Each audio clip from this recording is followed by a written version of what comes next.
Écoutez, on flippait parce qu'on se disait un fauteuil sur deux, ça va pas faire rempli, etc. Mais vous êtes là, et bien là, montrez-le! Ah! Alors, ce soir, vous êtes 300 dans la salle, ils sont 600 derrière leurs écrans, parce que pour des raisons que vous imaginez, ces 13e éditions des Palmes de la relation client, eh bien, elles se tiennent dans les conditions qu'on sait. Sauf que vous êtes sans doute parmi les plus courageux de la confrérie de la relation client, parce que pour ma part, c'est le premier événement live que j'anime depuis 7 mois, et je dois vous dire que ça me manquait. Donc je suis ravi que vous soyez là, et je peux vous dire que ça fait plaisir aux organisateurs aussi. Donc bienvenue au Théâtre de Paris. Allez au théâtre, j'en profite pour le dire, parce qu'il tire la langue en ce moment. Essayons, si nos employeurs nous y autorisent, d'aller à ces événements professionnels qui font partie de la vie, qui font partie de la relation humaine, qui nous permettent d'éprouver le bonheur de travailler dans nos spécialités. Et pour les clients, je crois que c'est vraiment essentiel. Et la privation de relations et la privation d'événements collectifs physiques est quelque chose dont nous souffrons bien plus que nous le croyons. Donc savourons notre bonheur. Faites du bruit. Sans plus attendre, il est là, vivant, en chair et en os. Vous le connaissez, le président d'Adian, Éric.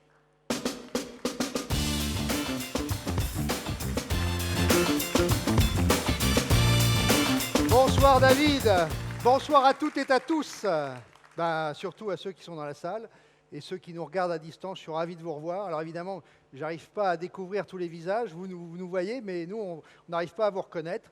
On vous verra tout à l'heure au cocktail.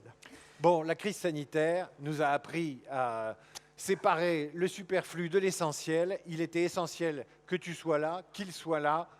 Tu as la parole, profites-en, et c'est des vrais gens. Et je vais la garder. Et oui, David, les attentes des consommateurs envers les marques ont bien évolué. Et en effet, la crise sanitaire n'a fait que renforcer ces attentes, d'ailleurs dans les deux sens. Côté entreprise, elles ont pris conscience, j'espère que vous avez pris conscience, qu'en fait, vous allez être de plus en plus évalué, entreprise, marque, sur votre impact environnemental, sur le sociétal, sur l'éthique. Et puis côté client, nous allons découvrir tout à l'heure les valeurs plébiscitées par les consommateurs et par les collaborateurs. N'oublions jamais les collaborateurs. Des valeurs qui sont plus que jamais synonymes de confiance.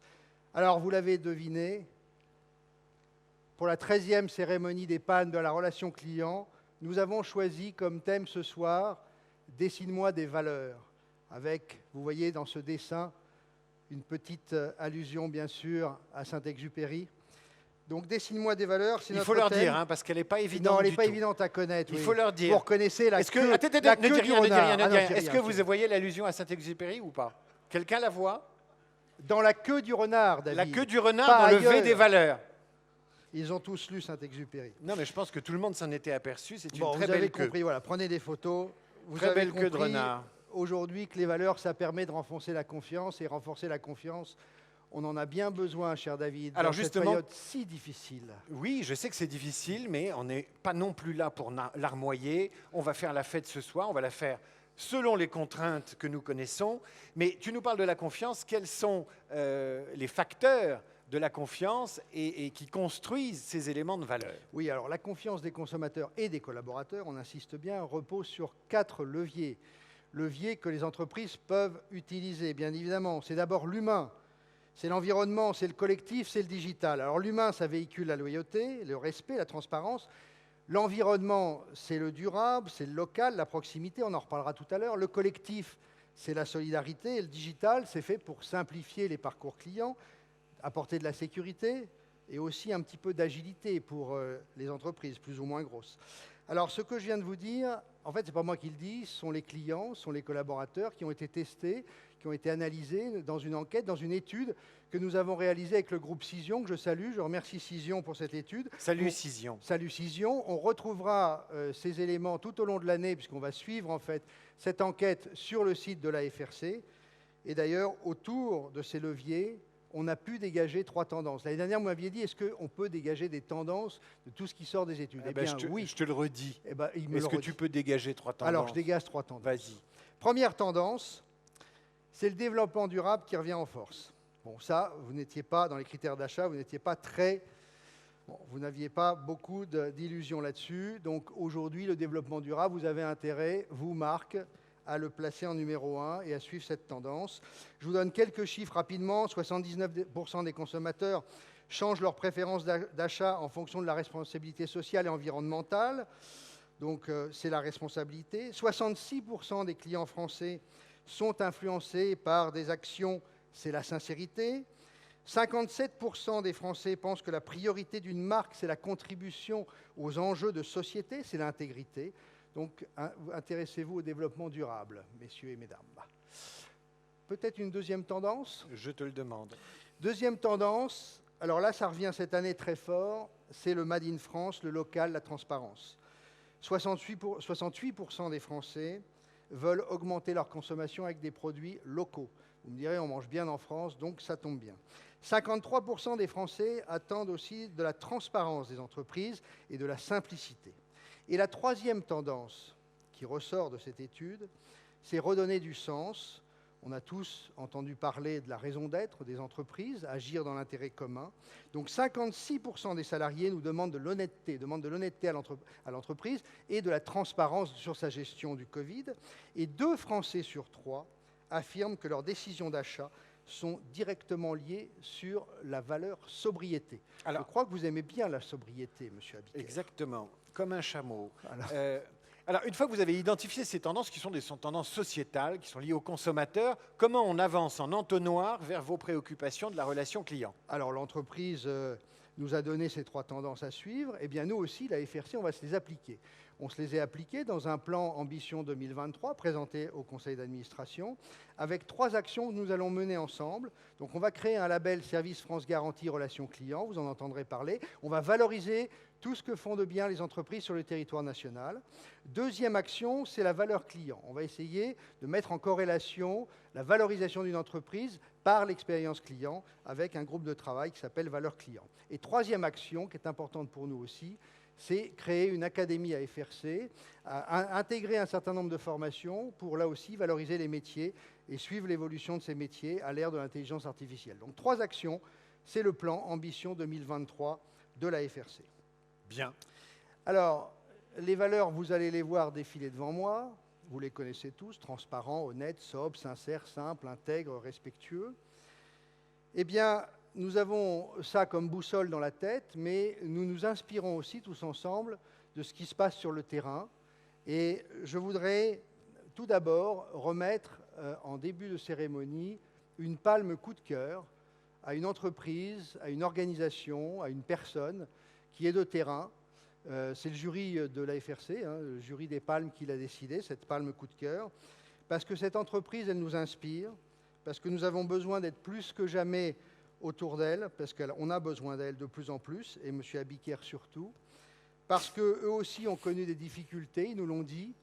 Ça n'a pas été facile pour eux cette année. Je vous demande d'applaudir et d'accueillir une entreprise qui s'appelle SAMU Urgence de France et son président, François Braun. Bravo!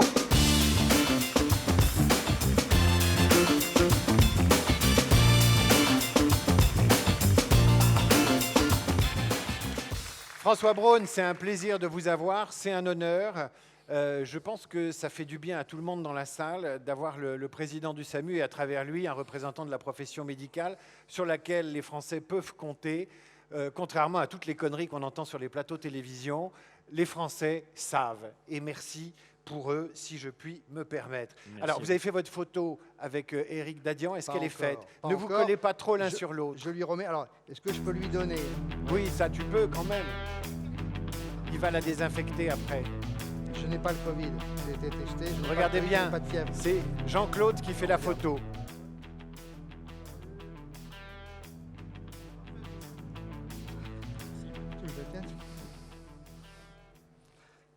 François Braun, merci d'être avec nous. Je vais être rapide, mais le SAMU, c'est un des plus grands, si j'ose dire, intervenants de la santé, mais c'est aussi des appels téléphoniques. Vous m'avez donné des chiffres en coulisses Quel tout est à le l'heure. numéro, monsieur David? C'est le 15, c'est ça? bien. C'est le 15, mais je ne veux pas trop le donner parce que les gens appellent pour rien et ensuite ça fout le bordel. Donc je voudrais que vous nous donniez des chiffres sur l'activité du SAMU et notamment des appels, puisqu'on a des spécialistes des centres d'appel, pendant cette période, pendant tout le confinement, évidemment, depuis le 16 mars, quoi. Qu'est-ce qui s'est passé pour vous? Alors merci de m'accueillir et merci de remettre cette palme pour l'ensemble des SAMU. Je crois que ça va faire chaud au cœur. On a eu une période un peu difficile, effectivement. Normalement, le SAMU, c'est 30 millions d'appels par an, à peu près. Et pendant cette période, mi-mars, nous avons augmenté d'à peu près 80 000 appels de plus par jour sur l'ensemble des SAMU de France. Donc ça a été un défi particulièrement important. C'est un bon indicateur, j'allais dire, du moral des ménages, mais aussi, surtout, de la prévalence de la maladie, de la contagion. Est-ce que vous faites des corrélations entre la deuxième vague ou la troisième vague qu'on nous annonce et puis ces appels téléphoniques?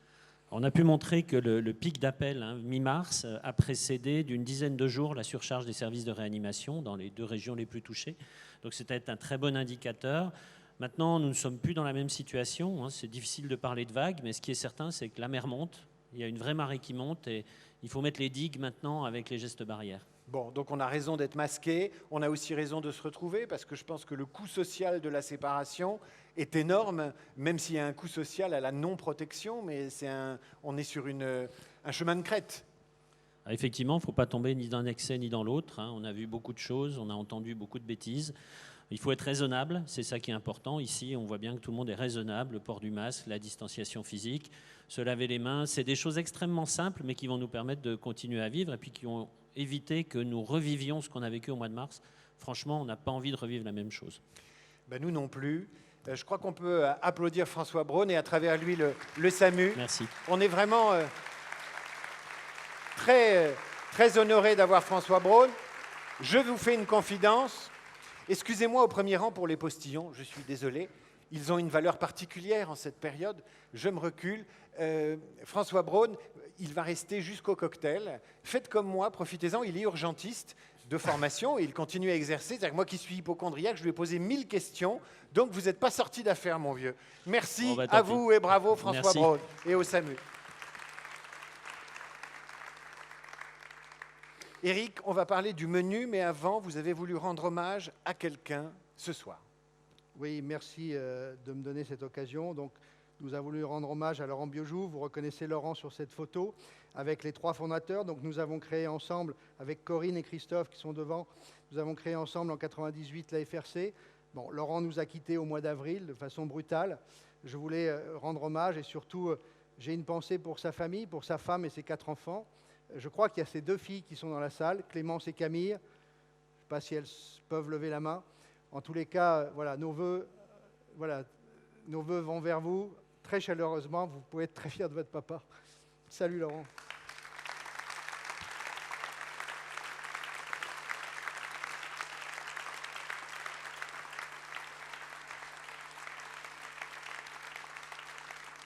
Éric, quel est le menu du millésime numéro 13 dont chaque palme, j'espère, portera chance? Oui, et cette année, nous avons 6 palmes, donc 4 que le jury a déterminées, et 2, vous allez devoir travailler, vous allez devoir vous-même voter sur les 2 palmes, jeune pousse et directeur de la relation client.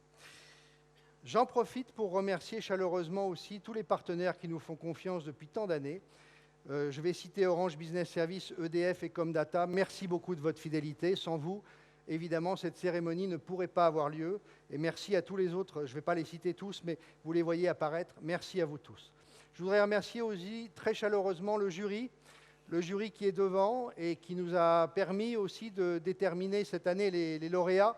Il y a eu énormément de prix, enfin énormément de candidats déjà et un peu plus de prix. Donc on a eu plus de 70 candidats cette année. Donc vraiment, c'est une très belle année. Merci au jury, vous avez beaucoup travaillé cet été.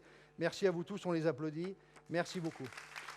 Éric, je vous propose d'inviter sur scène le général manager du cabinet Colorado. Merci d'accueillir Monsieur Vincent Placer.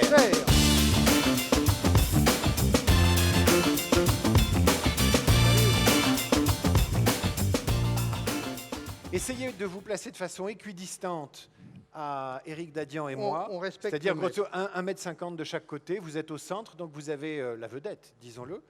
Profitez-en. Vincent, merci d'être avec nous. Sans rien dévoiler du palmarès, donnez-nous un avant-goût de ce millésime, de cette édition et de ce qui vous a frappé. Avec plaisir, David. Le jury, même masqué, a pu se prononcer assez sereinement cette année. Il y a 4 points clés, à mon sens, que je pense qu'il faut retenir. Éric vient de le rappeler, un nombre de dossiers en très forte augmentation, 70 dossiers, avec une qualité au moins équivalente, si ce n'est supérieure aux années précédentes.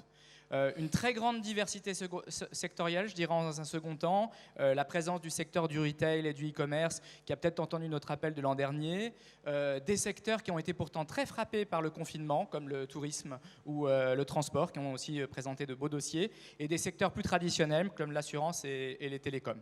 Parmi les nouveaux, on pourra noter la santé, le luxe et même le recouvrement, qui est plus rare.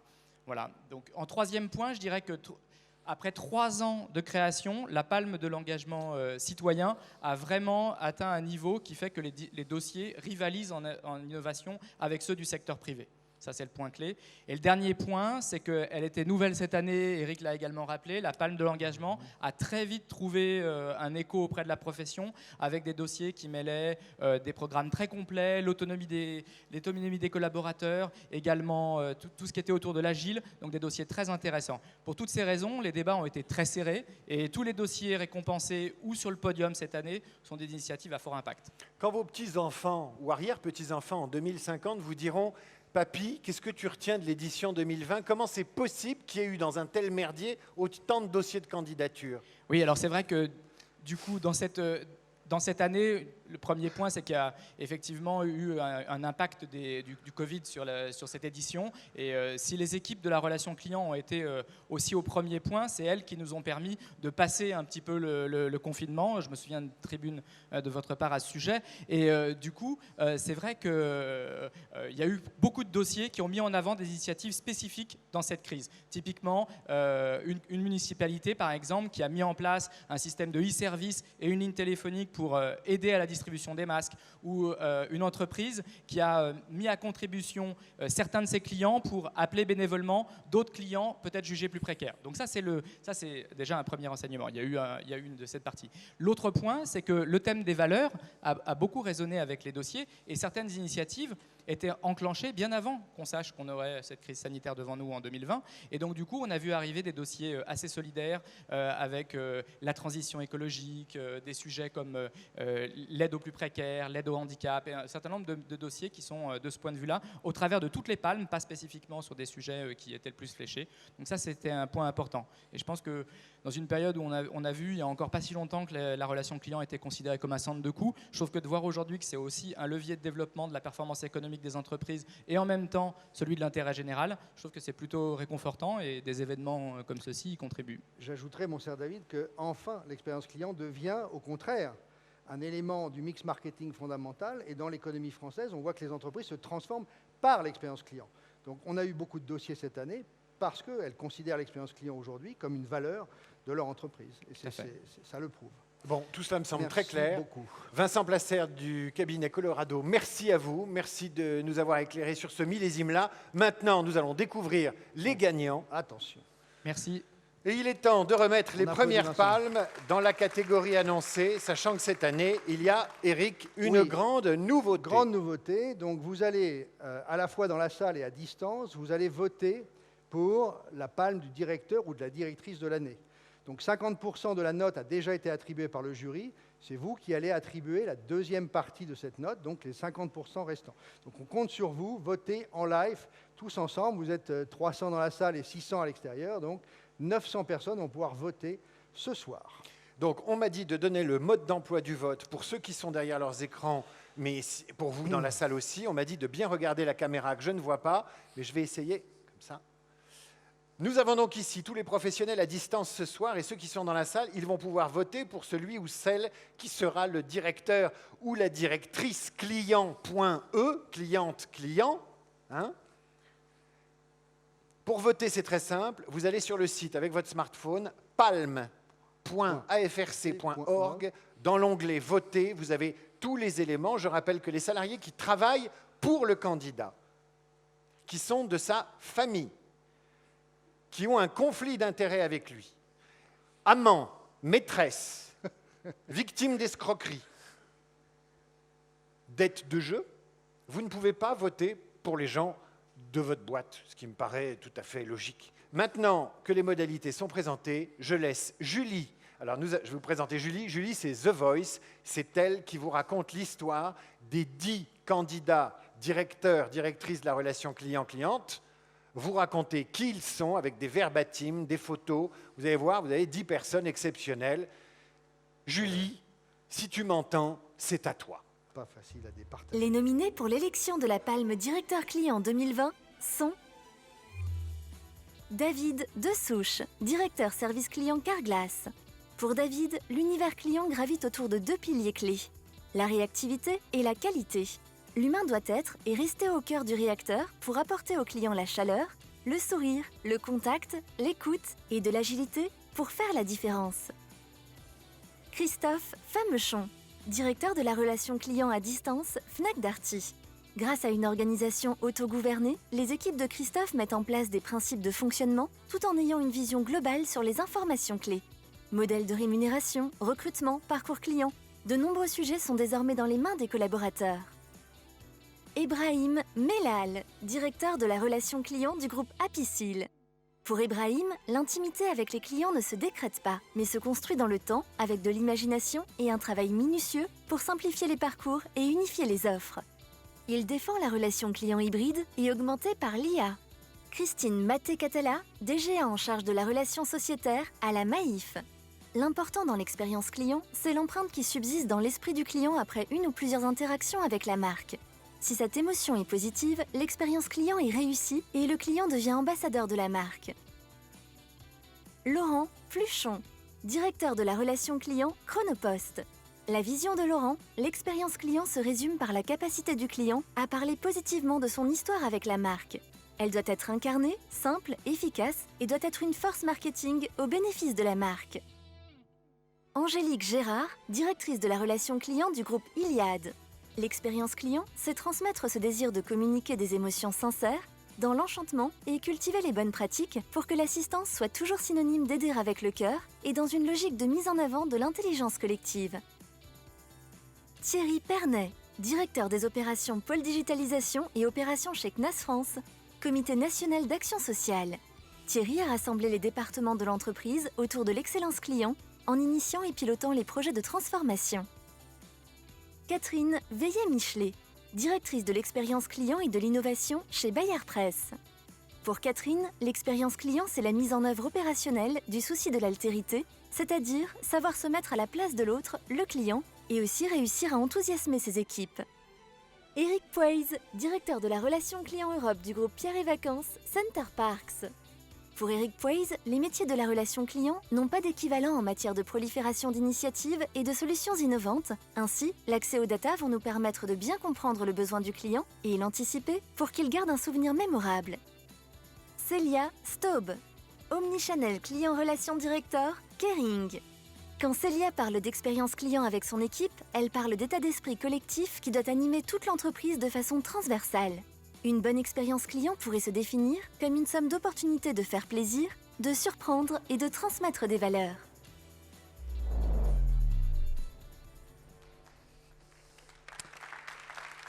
Bon courage. Pas Que- évident. Alors, Que des candidats. vous avez jusqu'à Extraordinaire. 19h et pas une minute de plus pour élire le directeur relation client ou la directrice 2020.